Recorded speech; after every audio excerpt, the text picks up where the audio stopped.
ஒன்னே ஒண்ணுதான். வாழ்க்கையில கஷ்டம் அப்படின்னு வரும்போதோ, வாழ்க்கையில துன்பம் அப்படின்னு வரும்போதோ, ஒரு மனுஷன் எவ்வளவு வேகமா ஓடிக்கிட்டு இருந்தாலும் நின்றுவான்.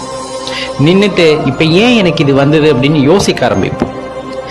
அதாவது உண்மையிலுமே உணர்ந்து கொள்ள வேண்டும் என்று நினைப்பவர்களுக்கு துன்பம் வருகிறது அப்படின்னா இந்த துன்பம் ஏன் வந்தது, எப்படி வந்தது, இதிலிருந்து நாம் எப்படி வெளிவர வேண்டும் அப்படிங்கிற சிந்தனை எல்லாம் உங்களுக்குள்ள வரும். ஆனா சந்தோஷம் வரும்போது அது எதுவுமே வந்திருக்காது.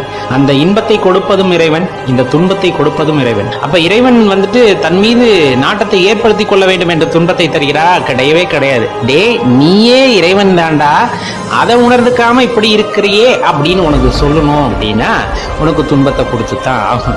அப்ப வாழ்க்கையை உணர்ந்துக்கணும் அப்படின்னு படிநிலையில இறங்கி போறவங்களுக்கு துன்பம்ங்கிறது பெருசா தெரியாது. அப்பயுமே உணர்ந்துக்காதவங்களுக்கு தான் இன்பம் துன்பம் மாத்தி மாத்தி வந்துகிட்டே இருக்கும். ஒரு வருஷம் சந்தோஷமா இருப்பான், ஒரு வருஷம் கஷ்டப்படுவான், ஒரு வருஷம் சந்தோஷமா இருப்பான், ஒரு வருஷம் கஷ்டப்படுவான். அவங்க எல்லாம் துன்பப்பட்ட